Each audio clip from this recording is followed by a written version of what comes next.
Ilang taon mo ba itong nagkasahan? Ngayon po ay kami mag-maintenance naman ng paggagrasa.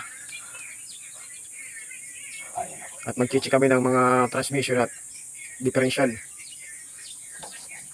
2 months lang, Carlo, ang ating ano, paggagrasa. Maintenance. Nakaipon ako ng grasa nga marami. Yan po si Carlo, maglulod ng grasa. Oh, wala na. Sana po. Nakakatatlong ganito na po ako. Hindi pa po natatakot. Load ng grasa. Nakakalaki na po ako ng gastos ay. Baka naman po gusto niyo mabili ng sasakyan ko. Naantaka na po ako sa gastos. Iya. Hindi naman po pwedeng pabayaan lang po natin ganyan. Kailangan po ay every 2 months po ay may maintenance po natin para hindi po tayo napapalaki ng gastos. Kailangan po ay doble sakripisyo lang talaga. Ayan. Pampalaman sa tinapay. Nakakagulong. Parang parang Pag may munay kanya Kuya Arnold, pwede na yan. parang mayroon siya. Kaya ganyan lang po. Para hindi po ano.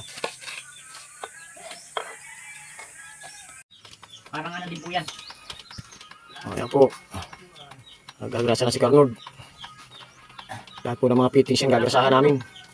Wala akong laman ito sa loob. Kaya pala malangit no, kung ano na eh. Kulang na sa grasa. Talagang laman. Ba't ganun? Ay, hindi abusan ang walang grasa yan. Imposible ka naman. Natagal-tagalan niyang ano. Si Wawa pinagagrasa ko, sabi nagrasa ka na daw eh. Baka hindi niya lahat. Wala naman ito. Ayan. Ito na, pasok. Yan, napasok ko. Matigas nga yun. Makupuno din yan. Yun na yung marami yun. Okay. Kaya, pumasok ka pala, madami na. Okay na. Ano lamang po pagkagrasa. Para po sa mga may sasakyan ay di kailangan di po ito laging naalagaan. Chichik. Kaya ako lumabas ng grasa. May isa pa ako dali na? Okay. Okay na po lahat. Grasahan na pati sa mga cross joint. Pati po ito mga grasa cross joint. Ano. Ito yan ah. Ayan pa. Importante po din yan. Ito rin po unahan, itong mga pin. Lahat po yung ginagasahan.